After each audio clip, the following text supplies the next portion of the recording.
ચલો તો માપન અને એકમ વાળું ચેપ્ટર ચાલુ કરીશું. એનો આપણે કોમ્પિટિટિવ પોઈન્ટ ઓફ વ્યૂ અભ્યાસ કરીશું. જે મહત્વના મુદ્દા કોમ્પિટિટિવ પોઈન્ટ ઓફ વ્યૂ છે એને યાદ કરીશું.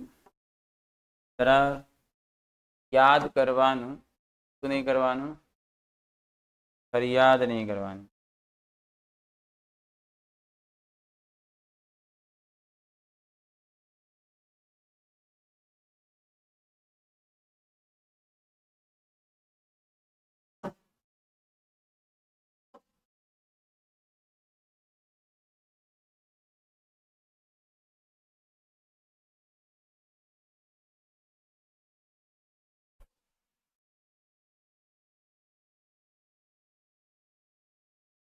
તો ફર્સ્ટ પોઈન્ટ જે આપણે યાદ કરીશું એ થોડું કદાચ તમે ભૂલી ગયા હોય, એટલે પૂરક ભૌતિક રાશિ. બરાબર, તો મુખ્ય પૂરક ભૌતિક રાશિઓ બે હતી. આમ તો ઘણી રેફરન્સ બુકમાં 3 પણ લખે છે. બરાબર, કઈ કઈ? એક સમતલ કોણ, ઘનકોણ અને રેડિયો એક્ટિવિટી. બરાબર, આપણી બુકમાં 2 લીધી છે, તો આપણે હમણાં 2 જ ગણીશું. બરાબર, કઈ કઈ? સમતલ કોણ થીટા અને બીજું ઘનકોણ, સંજ્ઞાને શું કહેવાય? ઓમેગા. બરાબર, તો પહેલા વાત કરીએ સમતલ કોણની. સમતલ કોણ, બરાબર છે. તો સમતલ કોણમાં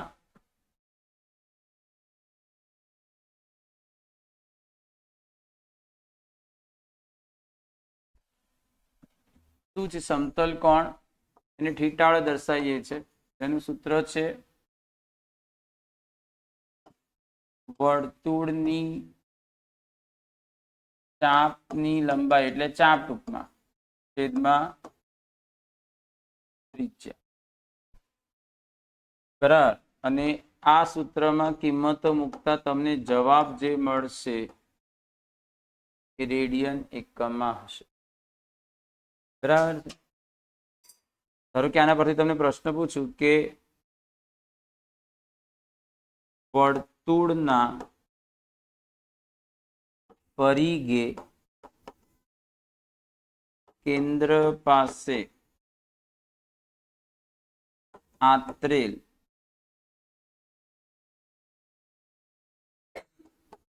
સમતલ કોણ કેટલો હોય? તો સમતલ કોણનું સૂત્ર છે, તો મેં તમને આખો પરિઘ કીધો, તો ચાપ પરિઘ લેવાનો 2πr, ત્રિજ્યા r, એટલે આ શું આવ્યું?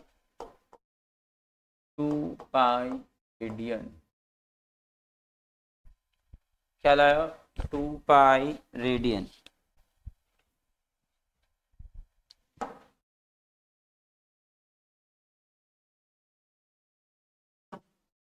પછી હવે આ 2π ને તમે ડિગ્રીમાં કેટલા કહો છો? 360. બરાબર, આનો મતલબ શું થાય? 2π રેડિયન ઇઝ ઇક્વલ ટુ 360. તો આનો મતલબ શું થાય? Pi radian equal to 60 degree. Pi radian is equal to 60 degree. અરે તમે હોય મારી જેવા જ છે.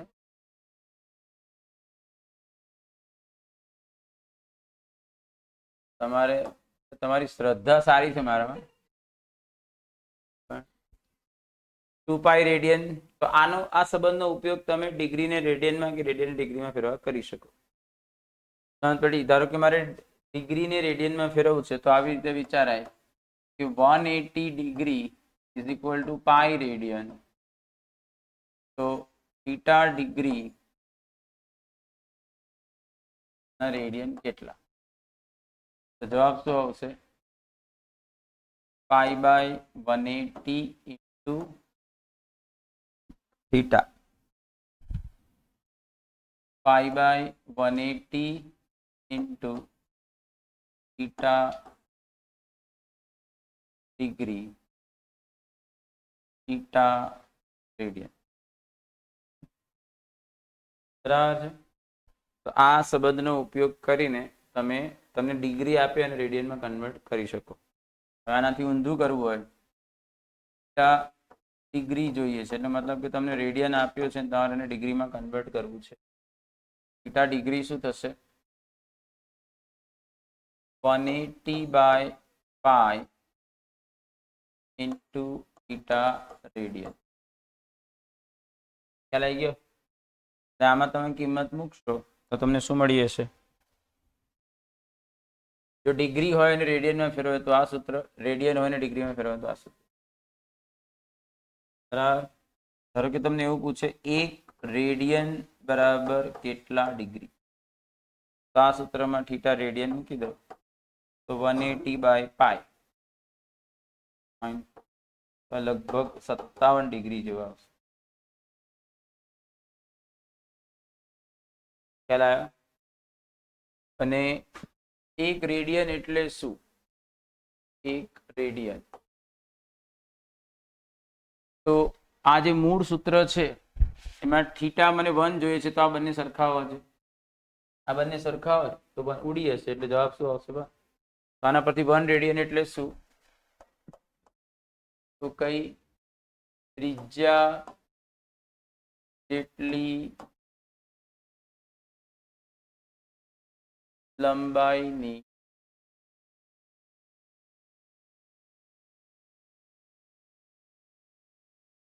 ચાપે કેન્દ્ર આગળ આંતરેલ ખૂણાને શું કહેવાય? ત્રિજ્યા જેટલી લંબાઈની ચાપે કેન્દ્ર આગળ આંતરેલ ખૂણાને 1 રેડિયન કહે. આ યાદ રાખજો. જો ચાપની લંબાઈ ત્રિજ્યા જેટલી હોય તો આંતરેલો ખૂણો કેટલો થાય? 1 રેડિયન. બરાબર. તો આ વાત થઈ સમતલ કોણ. બીજી ભૌતિક રાશિ લઈએ છે કોણ. ઓમેગા વડે દર્શાવવામાં આવે છે. તો ઘનકોણ શું છે? તો ગોળાકાર પૃષ્ઠની સપાટીએ કેન્દ્ર પાસે આંતરેલ ત્રિપારિમાણિક કોણને, ગોળાકાર પૃષ્ઠની સપાટીએ કેન્દ્ર પાસે આંતરેલ ત્રિપારિમાણિક કોણને ઘનકોણ કહે છે. ખ્યાલ આવ્યો? બરાબર. સમજો કે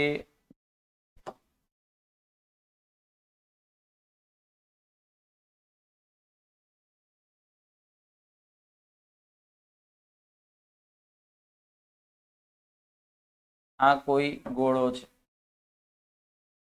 બરાબર. એની તમે મર્યાદિત સપાટી ધ્યાનમાં લો છો.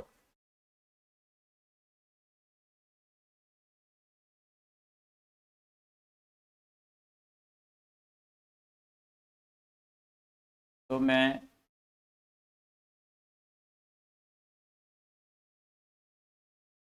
આ સપાટી ધ્યાનમાં લીધી. આ સપોઝ કેન્દ્ર છે. તો ગોળાકાર, આ જે ગોળાકાર પૃષ્ઠ છે એને કેન્દ્ર પાસે આ જે ખૂણો આંતર્યો એ તમારો ઘનકોણ છે. બરાબર. આ જોઈને શું યાદ આવ્યું?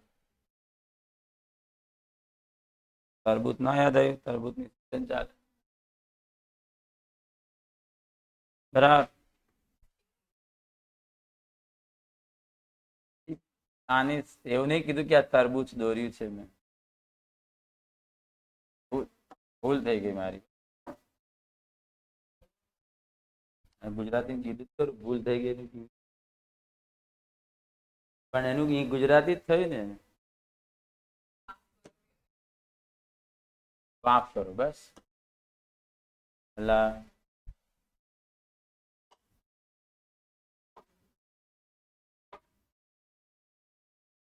ચાલો, તો આના પરથી ઘનકોણનું સૂત્ર શું થાય?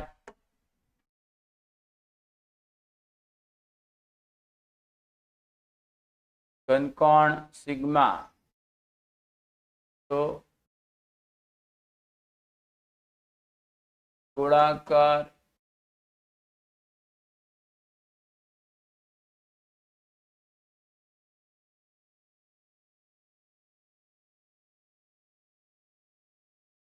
સપાટીનું ક્ષેત્રફળ છેદમાં ત્યાંનો વર્ગ. બરાબર. અને આ સૂત્રથી તમને જે જવાબ મળશે એ કયા યુનિટમાં હશે? સ્ટી રેડિયન. SR એટલે સ્ટી રેડિયન. બરાબર. સમગ્ર ગોળાકાર સપાટીએ કેન્દ્ર પાસે આંતરેલ ઘનકોણ. સમગ્ર ગોળાકાર સપાટીએ કેન્દ્ર પાસે આંતરેલ ઘનકોણ. બરાબર. તો ઓમેગા. તો આખી ગોળાકાર સપાટી મેં કીધી છે. બરાબર. તો ગોળાકાર સપાટીનું ક્ષેત્રફળ શું થાય? 4πr² છેદમાં ત્રિજ્યાનો વર્ગ એટલે 4π સ્ટી રેડિયન. બરાબર. આવડે? હવે આ જે ટોપિક છે, હવે સપોઝ આને 12થમાં કઈ રીતે યુઝફુલ છે, બરાબર. તો હું આના આ ઉપયોગમાં આવે એવો પ્રશ્ન બનાવું. આ પ્રકાશ ઉદ્ગમ છે, એ એનામાંથી ફોટોન્સને બધી દિશામાં વિકિરિત કરે છે. એટલે 4π સ્ટી રેડિયનમાં એ વિકિરિત કરે છે. બરાબર. હવે હું કોઈ એવી સપાટી વિચારું કે જેના કેન્દ્ર પર આ હોય, તો જેટલા ફોટોન ઉત્સર્જિત થાય છે બધા સપાટી પર જ થવાના. આ ઉદ્ગમ જે ગોળાકાર પૃષ્ઠના કેન્દ્ર પર હોય, તો આ ઉદ્ગમમાંથી જે પણ ફોટોન નીકળવાના એ પેલા ગોળાકાર પૃષ્ઠ પર જ અથડાવાના. ખ્યાલ આવી ગયો? એટલે ટૂંકમાં જો ક્ષેત્ર 4π સ્ટી રેડિયન ખૂણો હશે તો બધા જ ફોટોન અથડાશે. હવે આના પર આ એક લેન્સ લઈએ છે અને અહીંયા આગળ ફોટો સેલ છે. આ ફોટો સેલ છે. હવે આ લેન્સનું અંતરમાં હું ફેરફાર કરું તો એને કારણે આ ફોટો સેલ પર જ્યારે પ્રકાશ અપાત થશે અને ફોટો ઇલેક્ટ્રિક અસર રચાશે, તો ફોટો ઇલેક્ટ્રિક પ્રવાહમાં કેવો ફેરફાર થશે? બરાબર. તો ક્ષેત્રફળ તો અહીંયા ફિક્સ છે કે લેન્સનું ક્ષેત્રફળ છે, પણ હું એને નજીક લાવું તો આ સૂત્ર પ્રમાણે શું થશે? ક્ષેત્રફળ આપણું ફિક્સ છે, પણ નજીક લાવીશ તો અંતર ઘટશે. અંતર એટલે આ ત્રિજ્યા બનશે. તો અંતર ઘટવાથી બરાબર આણે આ જે લેન્સ છે એની જે સપાટી છે એને અહીંયા આગળ આંતરેલો જે ઘનકોણ છે વધતો જશે. નજીક લાવ તો અંતર ઘટવાથી ઘનકોણ વધશે, અને દૂર લઈ જાઓ તો અંતર વધવાથી ઘનકોણ ઘટશે. બરાબર. હવે જેમ ઘનકોણ વધશે, બરાબર, 4π જેટલું ઘનકોણ હોય તો બધા જ ફોટોન અથડાય છે. તો જેટલો ઘનકોણ મોટો, બરાબર ને, આના જેવું, ધારો કે એક આ વિચારો ને એક આ વિચારો, તો આ કેસમાં આટલું જ ઘનકોણ અથડાય છે, તો આટલાની અંદર જે ફોટોન ગયા એ જ અથડાશે. પણ આ આટલો મોટો ઘનકોણ હોય તો વધારે ફોટોન અથડાશે. ટૂંકમાં નજીક લાવશો એમ શું થશે? વધારે ફોટો નથાશે તો વધારે ફોટો ઇલેક્ટ્રિક પ્રવાહ મળશે, દૂર લઈ જશો તો ઓછો ફોટો ઇલેક્ટ્રિક પ્રવાહ મળશે. પેલા આ તો ખાલી મેં તમને એ કીધું કે વધે ઘટે, પણ ધારો કે તમને કોઈ ક્વેશ્ચન્સ બનાવીને પૂછે કે જ્યારે એ R1 2 મીટર અંતરે છે ત્યારે ફોટો ઇલેક્ટ્રિક પ્રવાહ બરાબર I0 મળ્યો, તો જ્યારે આ 4 મીટર હશે તો ફોટો ઇલેક્ટ્રિક પ્રવાહ કેટલો? બરાબર, તો ફોટો ઇલેક્ટ્રિક પ્રવાહ ચલે છે ફોટોનની સંખ્યા, જેટલા વધારે ફોટોન અથડાશે એટલો વધારે પ્રવાહ મળે. બરાબર, તો ફોટો ઇલેક્ટ્રિક પ્રવાહ ચલે છે ફોટોનની સંખ્યા, ફોટોનની સંખ્યા ચલે છે ઘનકોણ, અને ઘનકોણનું સૂત્ર શું થાય? ક્ષેત્રફળના છેદમાં ત્રિજ્યાનો વર્ગ. પણ તમારું ક્ષેત્રફળ તો અચળ જ છે, જે લેન્સનું ક્ષેત્રફળ છે. તો આના પરથી તમને શું મળ્યું? ફોટો ઇલેક્ટ્રિક પ્રવાહ ચલે છે 1/r². ખ્યાલ આવ્યો? તો ફોટો ઇલેક્ટ્રિક પ્રવાહ અને અંતર વચ્ચેનો આ સંબંધ છે. તો આ જે મેં તમને પ્રશ્ન આપ્યો એમાં I2/I1 R1/R2 નો સ્ક્વેર. તો I2/I1 શું છે? I0 બરાબર, R1 બરાબર 2 છે અને R2 બરાબર 4 નો સ્ક્વેર, 1/2 એનો સ્ક્વેર 1/4. તો I2 શું થાય? I0/4. બરાબર, એટલે આ ટોપિક બરાબર 12મા ધોરણના 11મા ધોરણના પહેલા ચેપ્ટરને ના ટોપિકને કોની સાથે આપણે સાંકળ્યો? ફોટો ઇલેક્ટ્રિક પ્રવાહ. 12મા ધોરણના 11મું ચેપ્ટર. એટલે કન્સેપ્ટ ક્લિયર હોય તો તમને આ ખ્યાલ આવે. તો આ થઈ પૂરક ભૌતિક રાશિ. બે પૂરક ભૌતિક રાશિની વાત કરી, સમતલ કોણ, ઘનકોણ. બરાબર છે. પછી જે અંતરના મોટા એકમ, નાના એકમ, એ તો તમને ફ્રીક્વન્ટલી વપરાય છે. નાના એકમ મિલીમીટર, સેન્ટીમીટર, માઇક્રોમીટર, નેનોમીટર, બરાબર, પિકોમીટર, ફેમ્ટોમીટર, એ આપણે ખ્યાલ છે. પણ 3 જે અવકાશી અંતરો માટેના જે એકમ છે એ થોડું યાદ કરાવી દઉં. બરાબર, તો અવકાશીય અંતર માટેના એકમો, તો આપણે આવા 3 એકમ ભણ્યા હતા. કયા કયા હતા? એક હતું AU, એસ્ટ્રોનોમિકલ યુનિટ. બરાબર, પછી બીજું હતું લાઇટ યર, પ્રકાશ વર્ષ, ત્રીજું હતું પાર્સેક.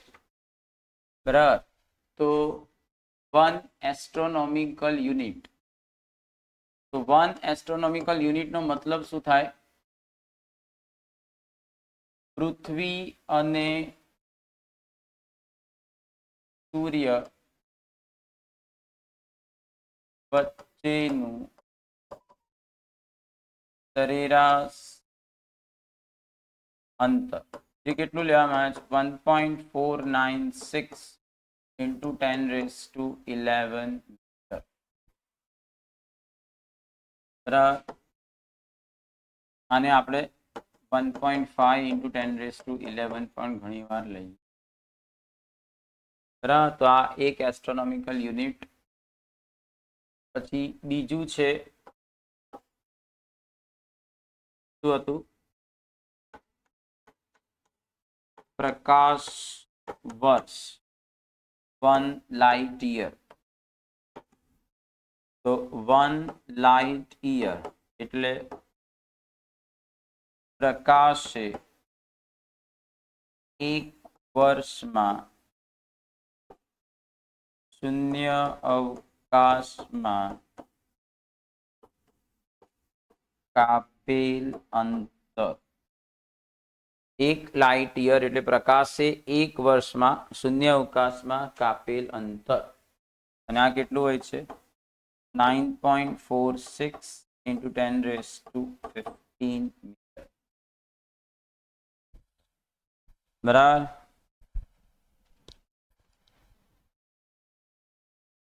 પછી બીજું 1 પાર્સેક. તો પાર્સેક એટલે શું? 1 પાર્સેક એટલે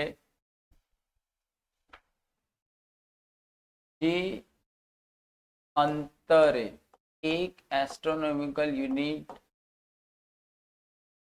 લંબાઈની ચાપ કેન્દ્ર પાસે 1 સેકન્ડનો કોણ આંતરે તેને 1 પાર્સેક. જે અંતરે એક એસ્ટ્રોનોમિકલ યુનિટ લંબાઈની ચાપ કેન્દ્ર પાસે 1 સેકન્ડનો કોણ આંતરે તેને 1 પાર્સેક કહે છે. ખ્યાલ આવી ગયો? આ છે 3.08 ગુણ્યા 10⁻16.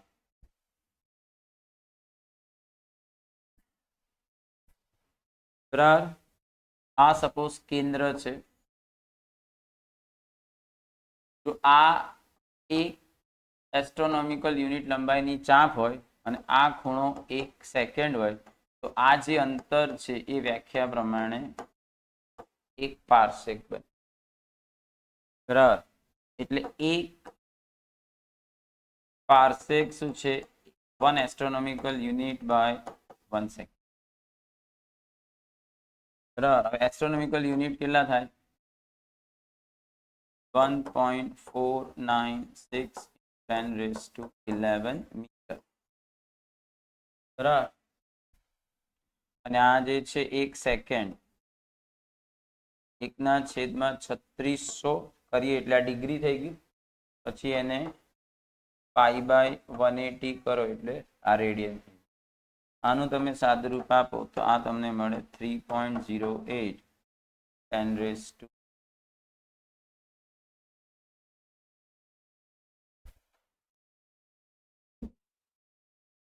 બરાબર. કોઈ ડાઉટ?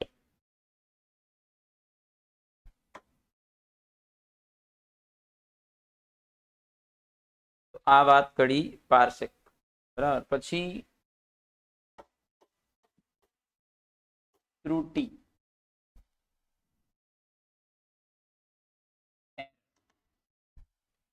તો ત્રુટિ 3 પ્રકારની હતી. બરાબર. કઈ કઈ? નિરપેક્ષ, સાપેક્ષ, પ્રતિશત. બરાબર છે. તો નિરપેક્ષ ત્રુટિ. નિરપેક્ષ ત્રુટિ કઈ રીતે મેળવે? તો ધારો કે કોઈ ભૌતિક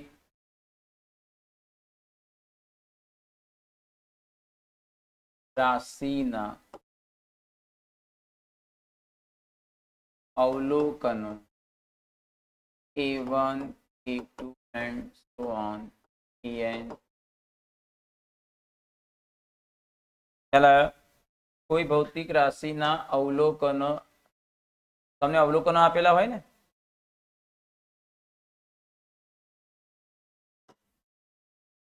બરાબર. તો પહેલા શું કરવાનું? આનો સરેરાશ શોધવાનો. A12, A1 plus A2 and so on an/n. હવે આ જે સરેરાશ મૂલ્ય આવે એને શું ગણવાનું? સાચું મૂલ્ય. આ જે સરેરાશ મૂલ્ય આવે એને સાચું મૂલ્ય ગણી લેવાનું. પછી શું કરવાનું? દરેક અવલોકનની નિરપેક્ષ ત્રુટિ. દરેક અવલોકન ડેલ્ટા A1 નો મતલબ A1 માં રહેલી નિરપેક્ષ ત્રુટિ. તો નિરપેક્ષ ત્રુટિ એટલે શું? સાચું મૂલ્ય અને માપેલ મૂલ્ય નો ધન તફાવત. એટલે આ રીતે તમારું સાચું મૂલ્ય છે A12 અને માપેલું મૂલ્ય છે A1, એનો ધન તફાવત. પછી જ રીતે બીજા અવલોકનની નિરપેક્ષ ત્રુટિ and so on delta an A12 minus A. તો આ રીતે તમે શું શોધી કાઢ્યું? દરેક અવલોકનમાં રહેલી નિરપેક્ષ ત્રુટિ. એના પરથી સરેરાશ નિરપેક્ષ ત્રુટિ શોધવાની. બરાબર. તો સરેરાશ નિરપેક્ષ ત્રુટિ, સરેરાશ નિરપેક્ષ ત્રુટિ, તો એ શું થશે? Delta a bar. તેને કેવી રીતે શોધવાનું? બધી નિરપેક્ષ ત્રુટિનો સરેરાશ delta a one plus delta a two delta a n by n. બરાબર, એટલે આ નિરપેક્ષ ત્રુટિ મળી. તો આ જે ભૌતિક રાશિ છે એનું પ્રાયોગિક મૂલ્ય તમે કઈ રીતે લખી શકો? એ બાર પ્લસ ઓર માઇનસ ડેલ્ટા એ. આ ભૌતિક રાશિના પ્રાયોગિક મૂલ્યને આ રીતે દર્શાવવું જોઈએ. જ્યારે પણ કોઈ ભૌતિક રાશિનું પ્રાયોગિક મૂલ્ય દર્શાવો તો એનું સાચું મૂલ્ય અને એમાં કેટલી નિરપેક્ષ ત્રુટિ છે દર્શાવવી જોઈએ. ખ્યાલ આવી ગયો? પછી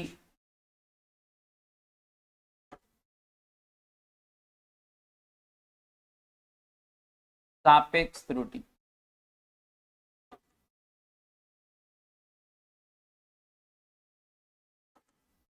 સાપેક્ષ ત્રુટિ એટલે સાપેક્ષ ત્રુટિ નું સૂત્ર શું થશે? તો નિરપેક્ષ ત્રુટિ, સરેરાશ નિરપેક્ષ ત્રુટિ અને સરેરાશ મૂલ્યનો ગુણોત્તર. બરાબર. પછી પ્રતિશત ત્રુટિ. પ્રતિશત ત્રુટિ એટલે સાપેક્ષ ત્રુટિને તમારે ટકામાં દર્શાવવાનું, 100 વડે ગુણી કાઢવાનું. Delta a bar by a bar into 100. બરાબર. તો આ રીતે તમે ત્રુટિનો અંદાજ મેળવી શકો. ત્રુટિને તમે કાં તો નિરપેક્ષ ત્રુટિથી દર્શાવી શકો, અથવા સાપેક્ષ ત્રુટિથી દર્શાવી શકો, અથવા પ્રતિશત ત્રુટિ. બરાબર. હવે જો કોઈ ભૌતિક રાશિ, કોઈ પણ ભૌતિક રાશિ જેને તમે માપો છો એમાં ત્રુટિ હોય ને હોય જ. બરાબર. તો પછી એ ભૌતિક રાશિ, આવી જે ભૌતિક રાશિઓ તમે માપી એના સરવાળા કરો, એનાથી કોઈ ભૌતિક રાશિ મેળવો, એની બાદબાકી કરો, એના પરથી કોઈ ભૌતિક રાશિ મેળવો, ગુણાકાર, ભાગાકાર, એટલે કોઈ પણ ગણિતીય ક્રિયા આ ભૌતિક રાશિઓ સાથે કરીએ અને કોઈ નવી ભૌતિક રાશિ મેળવીએ તો ડેફિનેટલી એમાં પણ ત્રુટિ હોવાની. બરાબર. એટલે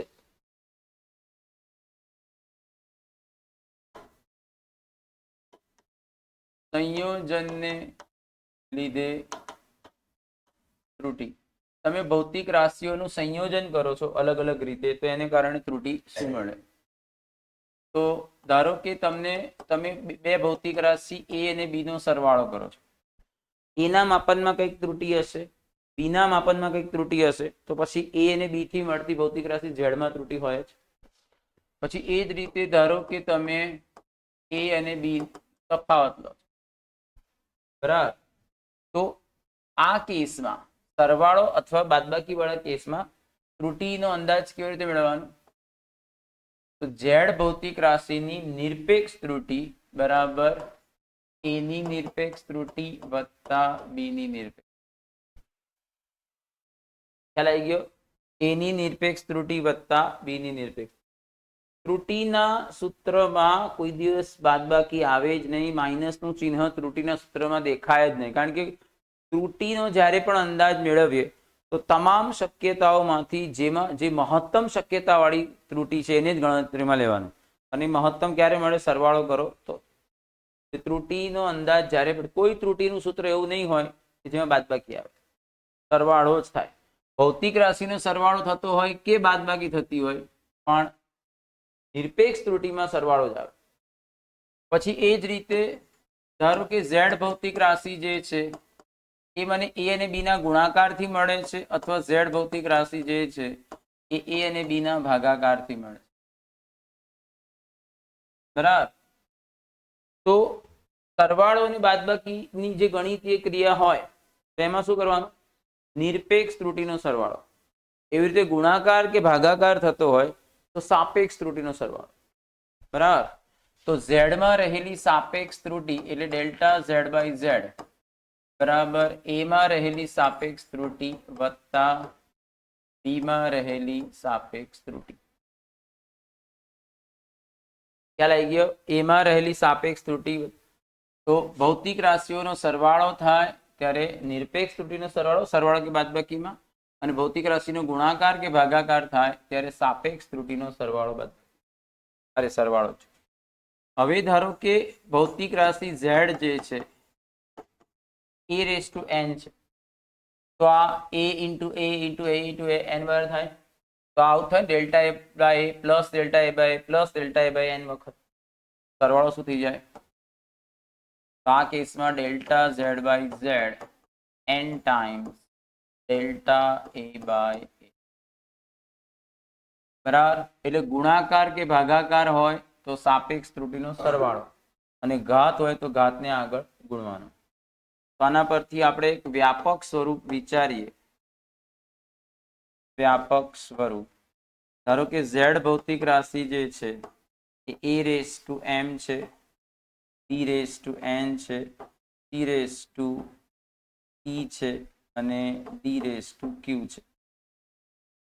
શું કરવાનું? આ બે નિયમ લગાડવાના. ગુણાકાર હોય કે ભાગાકાર હોય સાપેક્ષ ત્રુટીનો સરવાળો, ગુણાકાર હોય કે ભાગાકાર હોય સાપેક્ષ ત્રુટીનો સરવાળો, અને જે ઘાત છે એને આગળ ગુણવાનું. બરાબર. તો તમારું ત્રુટીનું સૂત્ર શું બનશે? Delta z by z m times delta a by એ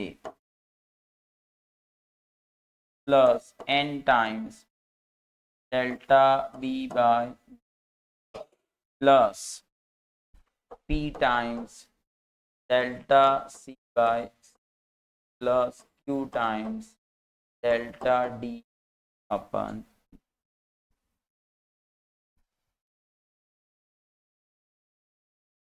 ખ્યાલ આવ્યો? તો પછી જે પ્રશ્ન હોય સમજીને મારે આ રીતે ચર્ચા કરવા આવડે. હવે આનું ઉદાહરણ લઈએ.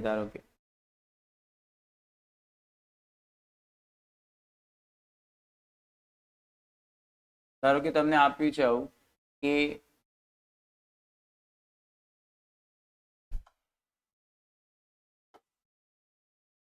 નળાકારની લંબાઈ આપી છે L is equal to 10 plus or minus 0.1 centimeter. બરાબર. ત્રિજ્યા આપી 2 plus or minus 0.1 millimeter. બરાબર. અને એનું દળ આપ્યું છે 50 plus or minus 0.1 ગ્રામ. તો નળાકારની ઘનતામાં રહેલ પ્રતિશત ત્રુટી, તો નળાકાર જે છે એ નળાકારની ઘનતામાં કેટલું પ્રતિશત ત્રુટી હશે? તો ઘનતા બરાબર શું થાય? દળના છેદમાં કદ. ઘનતા બરાબર દળના છેદમાં કદ. હવે નળાકારનું કદ શું થાય? પાઈ આર સ્ક્વેર એલ. બરાબર. તો હવે સૂત્ર જ્યારે ત્રુટીનું લખીએ તો ત્રુટીનું સૂત્ર કોને લાગુ પડે? જે ભૌતિક રાશિ હોય એને, જેને તમે માપો છો. જે અચળ પદ હોય એ ત્રુટીના સૂત્રમાં ના આવે. એટલે આ પાઈ ત્રુટીના સૂત્રમાં ના આવે. તો ત્રુટીનું સૂત્ર શું બનશે? Delta rho by rho delta m by m, ઘાત આર ની 2 છે તો 2 times delta r by r plus delta l by l. ખ્યાલ આવ્યો?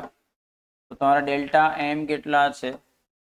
0.1/50 2 times delta r 0.1/r delta l 0.1/10.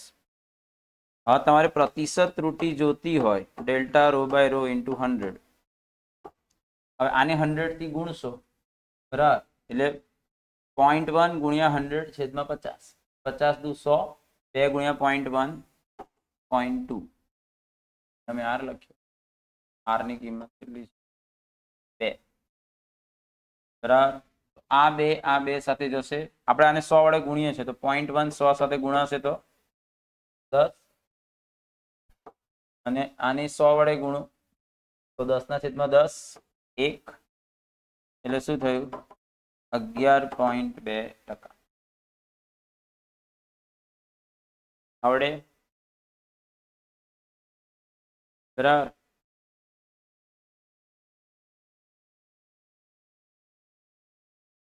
તો ત્રુટિ વાળા એટલે તમને ક્વેશ્ચન્સ પરથી થોડું સમજ કયું સૂત્ર લાગશે, થોડું જનરલ સૂત્ર આવતું હોય, પણ બેઝિક વસ્તુ આ છે બરાબર. એક સિમ્પલ પ્રશ્ન આવું ધારો કે છે કે z બરાબર a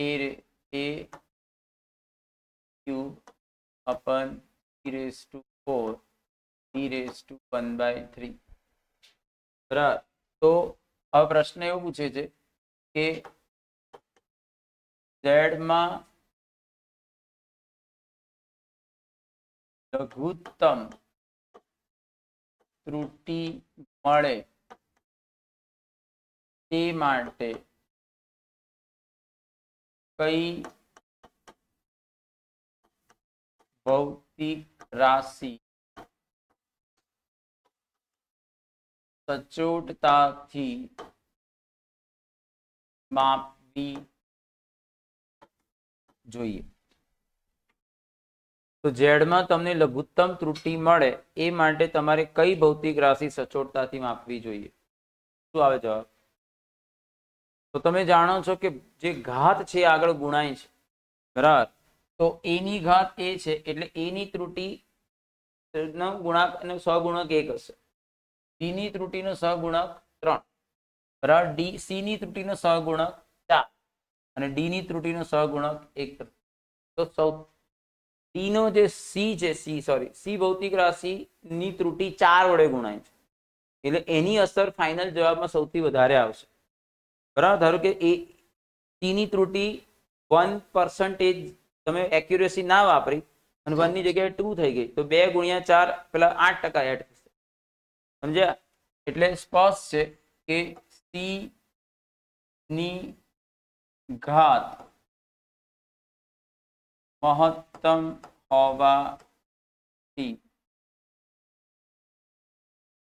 અંતિમ પરિમાણમાં તેની અસર સૌથી વધુ મળે. આથી સી ભૌતિક રાશિ સચોટતાથી મપાવી જોઈએ. તો સી ભૌતિક રાશિ સૌથી વધારે સચોટતાથી મપાવી જોઈએ.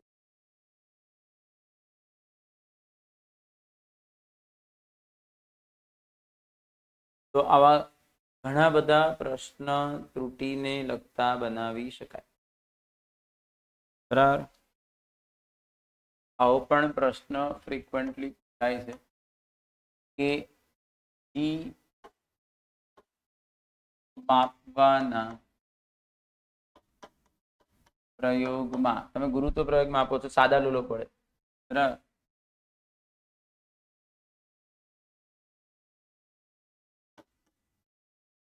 લોલકની લંબાઈ 50 સેન્ટીમીટર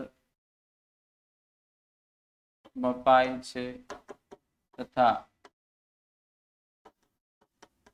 સ્કેલની લઘુત્તમ માપ શક્તિ 0.1 સેન્ટીમીટર છે, જેના વડે તમે આ લંબાઈ માપી એ સ્કેલની લઘુત્તમ માપ શક્તિ 0.1 સેન્ટીમીટર છે. એ જ રીતે 50 દોલનો માટેનો સમયગાળો 100 સેકન્ડ મળે તથા ઘડિયાળની લઘુત્તમ માપ શક્તિ 1 સેકન્ડ છે, તો ઈમાં પ્રતિશત ત્રુટિ શોધો. બરાબર, તમારે ઈમાં પ્રતિશત ત્રુટિ શોધવાની છે. હવે આમાં તમારી પાસે જે સૂત્ર છે સાદા લોલકનું એ 2π √L/G છે, પણ તમારે તો જી ની ત્રુટિ શોધવાની છે, એટલે જી નું સૂત્ર બનાવવું પડે. તો જી નું સૂત્ર બનાવો, t² 4π² L/, તો જી બરાબર શું થશે 4π² L/t. બરાબર, તો હવે જી ની ત્રુટિ લખો, delta G/G delta L/L plus 2 times delta T/. હવે તમે અહીંયા આવર્તકાળ નથી માપતા, તમે ઘડિયાળથી શું માપો છો? 100 સેકન્ડ માટેનો સમયગાળો. તો બરાબર, ધારો કે તમે n દોલનનો સમયગાળો, 100 દોલનનો સમયગાળો અને 50 દોલનનો, તો એક દોલનનો જે સમય લાગે એને આવર્તકાળ કહેવાય. તો તમે n દોલન માપો છો, તો તમે જે માપો છો n કેપિટલ T થયું. અને ફેરફાર માટે લખું તો delta T is equal two n delta T. તો delta T/T is equal to delta NNOD હશે. બરાબર, અને આ શું છે? તો તમે ડેલ્ટા T, હવે જો કોઈ સાધન આપ્યું હોય તો એની લઘુત્તમ માપ શક્તિને તમે ડેલ્ટા T એટલે નિરપેક્ષ ત્રુટિ લઈ શકો. તો ઘડિયાળની લઘુત્તમ માપ શક્તિ 1 સેકન્ડ છે, એટલે ડેલ્ટા સ્મોલ t 1 સેકન્ડ, અને t તમે જે માપ્યા છે એ 100 સેકન્ડ છે, ભાગ્યા આમાં કિંમત મૂકો ડેલ્ટા G/, ડેલ્ટા L એટલે લંબાઈ તમે માપી છે એની લઘુત્તમ માપ શક્તિ 0.1/50 વત્તા 2 ટાઈમ્સ 1/100. બરાબર, તમારે તો જી માં પ્રતિશત ત્રુટિ શોધવાની છે. તો ડેલ્ટા G/G ઇન્ટુ 100. હવે આને 100 વડે ગુણીશ, બરાબર, તો 50 એટલે 2 આવશે, 2 ગુણ્યા 0.1 એટલે 0.2, અને આને 100 વડે ગુણીશ એટલે 100 ઉડી હશે 2.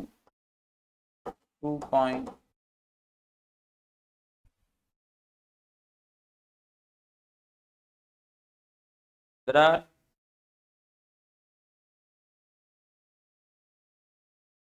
પછી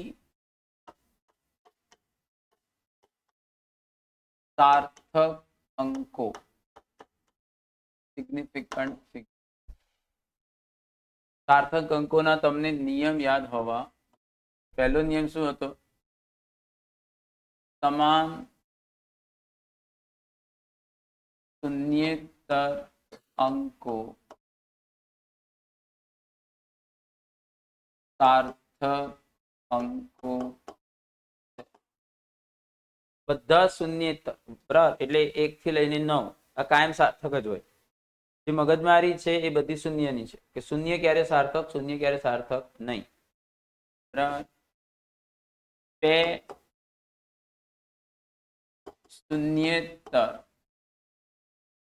અંકો વચ્ચેનો શૂન્ય અથવા વચ્ચેના શૂન્ય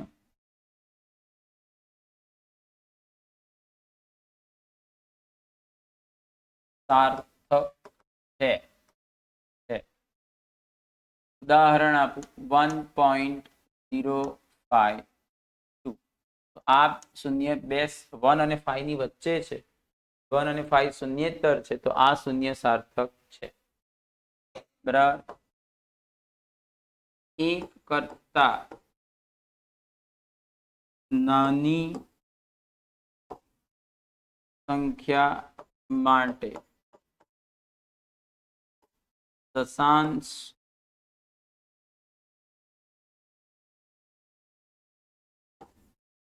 ચિહ્નની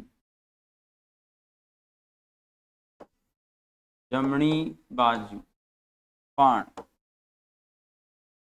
પ્રથમ શૂન્યેતર અંકની ડાબી બાજુના શૂન્યો સાર્થક નથી. એક કરતા નાની સંખ્યા એટલે કેવી સંખ્યા? 0 પોઈન્ટ. ધારો કે 0.00146 છે, તો આપણા નિયમ પ્રમાણે દશાંશ ચિહ્નની જમણી બાજુ પણ પ્રથમ શૂન્યેતર અંકની ડાબી બાજુના શૂન્યો સાર્થક નથી. ખ્યાલ આવી ગયો? તો આ સાર્થક. પછી ચોથું, દશાંશ ચિહ્ન વિનાની સંખ્યાના અંતિમ શૂન્યો સાર્થક નથી. દશાંશ ચિહ્ન વગરની, ધારો કે 12500 છે, તો અહીંયા બરાબર મેં દશાંશ ચિહ્ન નહીં કર્યા, તો આ બે 0 સાર્થક નથી. બરાબર, તો દશાંશ ચિહ્ન વગરની સંખ્યામાં અંતિમ જે શૂન્યો છે સાર્થક નથી. પણ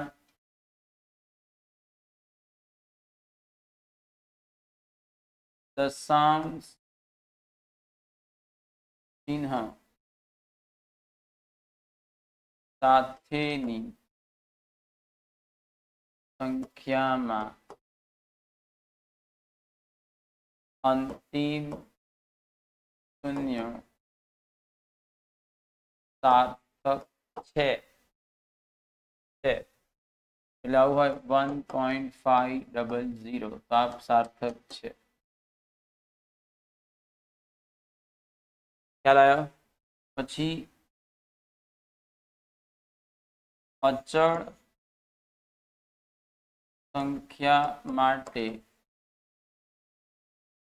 સાર્થક અંકો અનંત હોય. આનો મતલબ શું થાય? ધારો કે વ્યાસ બરાબર 2 ઇન્ટુ રેડિયસ થાય, તો 2 જે છે એ અચળ સંખ્યા છે. આ એક્ઝેક્ટ 2 છે. એક્ઝેક્ટ 2 એટલે 2.000000000 ઇન્ફાનાઇટ 0. બરાબર, એટલો પરફેક્ટ 2. એટલા માટે 2 અચળ જે સંખ્યા છે એને કેટલા સાર્થક અંકો હોય? અનંત. બરાબર, તને ઠંડી લાગતી છેલ્લે જતી રહે કાં તો આગળ આવતી રહેશે, કમ્ફર્ટેબલ ના હોય તો. પછી બંધ કરવું હોય તો રિમોટ હશે, એસી બંધ કરી દે. બરાબર, પછી એકમ પદ્ધતિ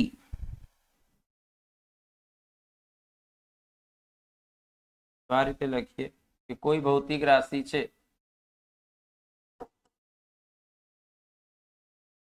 કોઈ ભૌતિક રાશિના મૂલ્યને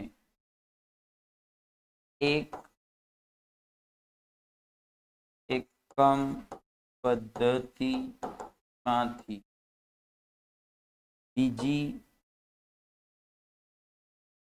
એકમ પદ્ધતિમાં રજૂ કરતા સાર્થક અંકો બદલાતા નથી. એટલે તમે ધારો કે મીટરમાંથી સેન્ટીમીટરમાં જાઓ કે સેન્ટીમીટરમાંથી મીટરમાં જાઓ, તો એમાં સાર્થક અંકો બદલાવા જોઈએ. ખ્યાલ આવ્યો? ધારો કે આ એવું લખું છું 1.25 મીટર, તો આને શું લખાય 125 સેન્ટીમીટર. સાર્થક અંકો બદલાવા જોઈએ. અને આના માટે તમારે શું કરવું જોઈએ, જ્યારે તમે એકમ બદલો ને તો જવાબને સાયન્ટિફિક નોટેશન એટલે 10 ની ઘાત વડે રજૂ કરો ને તે વધારે સારું. કે 1.25 મીટર એટલે 1.25 ગુણ્યા 10 ની 2 ઘાત સેન્ટીમીટર. તો આમાં દશાંશ એટલે તો સાર્થક અંકોનો પ્રોબ્લેમ આવે જ ના. બરાબર. અને આ બધામાંથી પ્રશ્ન પૂછવાની શક્યતા છે. હવે આજે આ જઈ તમારે આ જે ભણાયું હોય શું લેવાનું, તો આ કમ્પ્લીટ થઈ જશે. પછી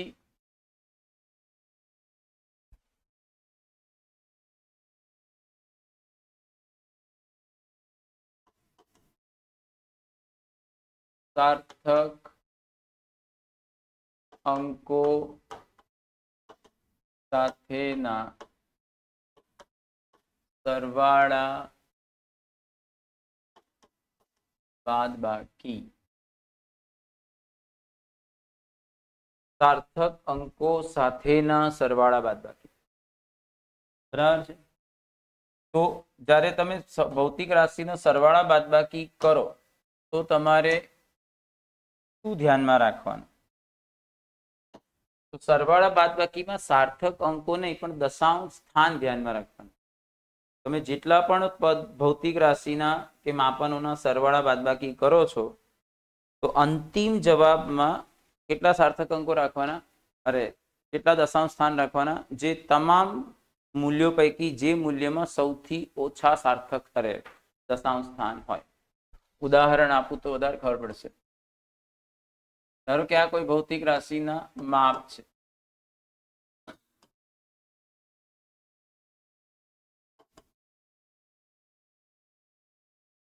બરાબર. તો એવું નથી કે અહીંયા 0 છે. આ જે ચોકડી કરી છે એ સ્થાને કયો અંક છે એ મપાયો નથી એટલે આપણને ખબર નથી. તો આ આવશે 8, 14 વધી 1 બરાબર, 5 ને 5 10 ને 4 14 વધી 1 6 ને 1 7 ને 2 9 3 બરાબર. હવે આમાં દશાંશ ચિહ્ન પછી 4 અંકો છે એટલે આમાં 4 દશાંશ સ્થાન કહેવાય, આમાં 3 અને આમાં 2. તો સૌથી ઓછા દશાંશ સ્થાન આમાં છે. તો જેટલા તમામ મૂલ્યો પૈકી જે મૂલ્યમાં સૌથી ઓછું દશાંશ સ્થાન હોય અંતિમ પરિણામમાં એનાથી વધારે દશાંશ સ્થાન રાખી શકાય નહીં. એટલે તમે દશાંશ ચિહ્ન પછી 2 જ અંક રાખી શકો. એટલે તમારે 48 ને શું કરવું પડશે, કાઢવા પડશે. તો જે પહેલો અંક તમે દૂર કરો છો એ 4 છે અને એ 5 કરતા નાનો છે એટલે આગળની સંખ્યામાં કોઈ ફેર પડે નહીં. તો સાર્થક અંકો સાથેનો જવાબ થયો 3.94. ખ્યાલ આવ્યો? તો સરવાળા બાદબાકીમાં સાર્થક અંકો કેટલા, અરે દશાંશ સ્થાન કેટલા છે એ જોવાનું. જ્યારે ગુણાકાર ભાગાકારની અંદર સાર્થક અંકો જોવામાં આવે. સાર્થક અંકો સાથેના ગુણાકાર ભાગાકાર. તો સાર્થક અંકો સાથેના ગુણાકાર ભાગાકારમાં પહેલા તો તમારે ગુણાકાર ભાગાકાર કરીને અંતિમ જવાબ લઈ આવવાનો. પછી એ જોવાનું કે જેટલા પ્રાયોગિક મૂલ્યો છે એમાં કયા મૂલ્યમાં સાર્થક અંકો સૌથી ઓછા છે. એમાં જેટલા સાર્થક અંકો હોય અંતિમ પરિણામમાં એના કરતા વધારે સાર્થક અંકો રાખી શકાય નહીં. જેટલા સાર્થક અંકો, જે ઓછામાં ઓછા સાર્થક અંકો વાળું માપ છે એમાં જેટલા સાર્થક અંકો છે એટલા તમારે અંતિમ પરિણામમાં રાખવાનું. આનું એક ઉદાહરણ લઈએ તો ધારો કે 0.14 into 1.678 divided by 4.98 into 0.15. ચાલો પહેલા કેલ્ક્યુલેટરથી આનો જવાબ લઈએ.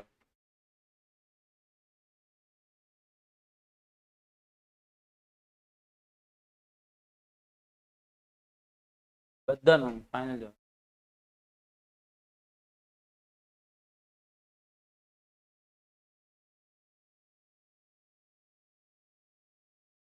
7.06467 બરાબર.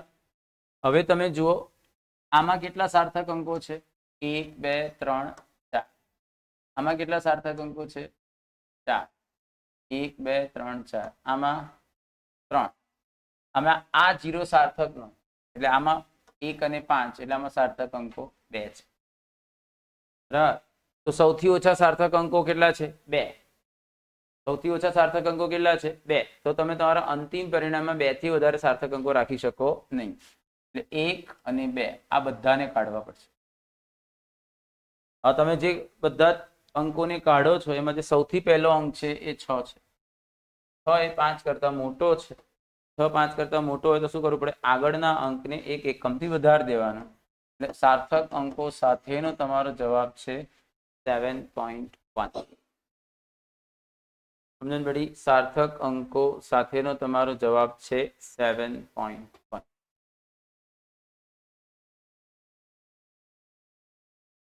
આવડે? એટલે આમાં શું જોવાનું? દશાંશ સ્થાન જોવાના, આમાં સાર્થક અંકો જોવાના. બરાબર.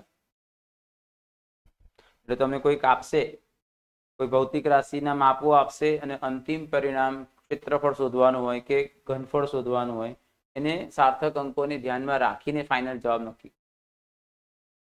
તો આ વસ્તુ ધ્યાનમાં હોવી જોઈએ. એક એક માર્કના પ્રશ્ન એટલે એક મિનિટના, એક માર્ક તો ના કહેવાય પણ નીટમાં એક મિનિટના પ્રશ્ન છે. બરાબર. તો એટલું બધું હાર્ડ લોજિક નહીં હોય કે આ લાવો ને પેલું લાવો. બધા હા 4-5 ક્વેશ્ચન્સ એવા હોય, બાકીના બધા ક્વેશ્ચન્સમાં એવું તો ધ્યાન રાખવામાં આવશે કે 1 મિનિટમાં સોલ્વ થાય. પણ એના માટે તમને એનું એક્ઝેક્ટ એ ખબર હોવી જોઈએ.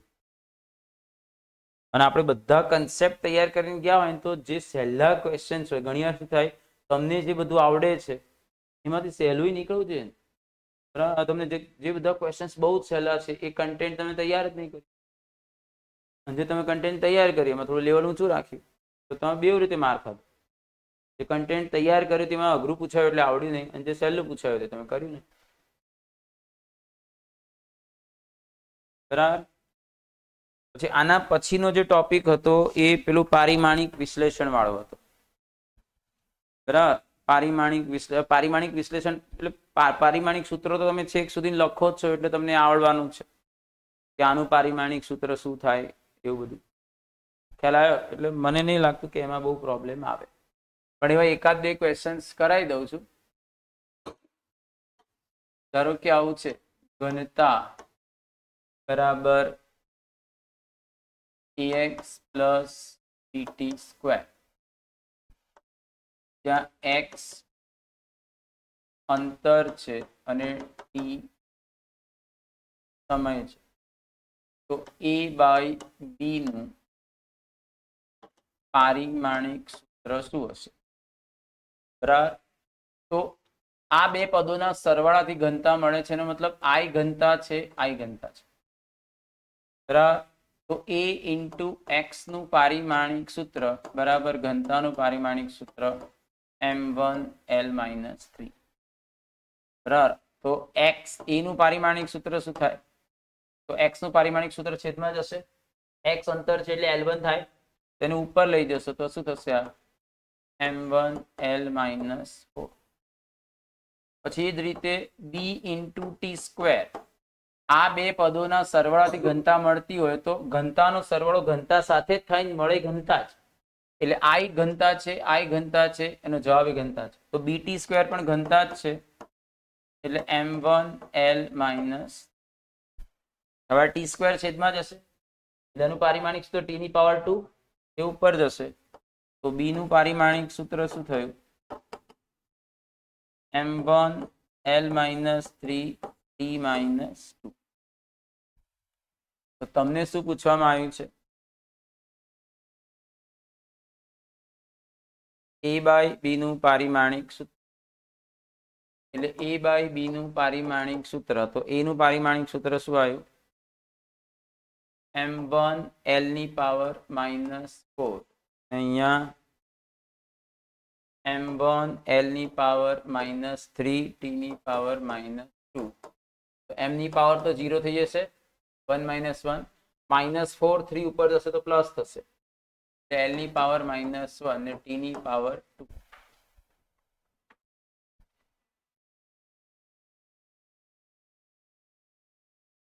આવડે ખ્યાલ આવ્યો? પછી ઘણી વખત આ પ્રકારના પ્રશ્ન પૂછાય છે કે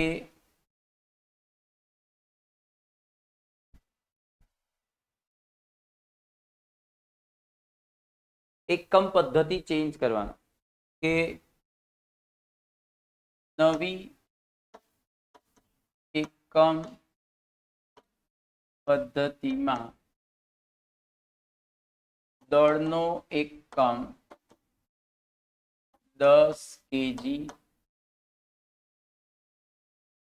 અંતરનો એકમ 10 મીટર તથા સમયનો એકમ 0.1 સેકન્ડ. નવી એકમ પદ્ધતિમાં દળનો એકમ 100 kg અંતરનો એકમ 10 મીટર તથા સમયનો એકમ 0.1 સેકન્ડ છે. તો આ નવી એકમ પદ્ધતિમાં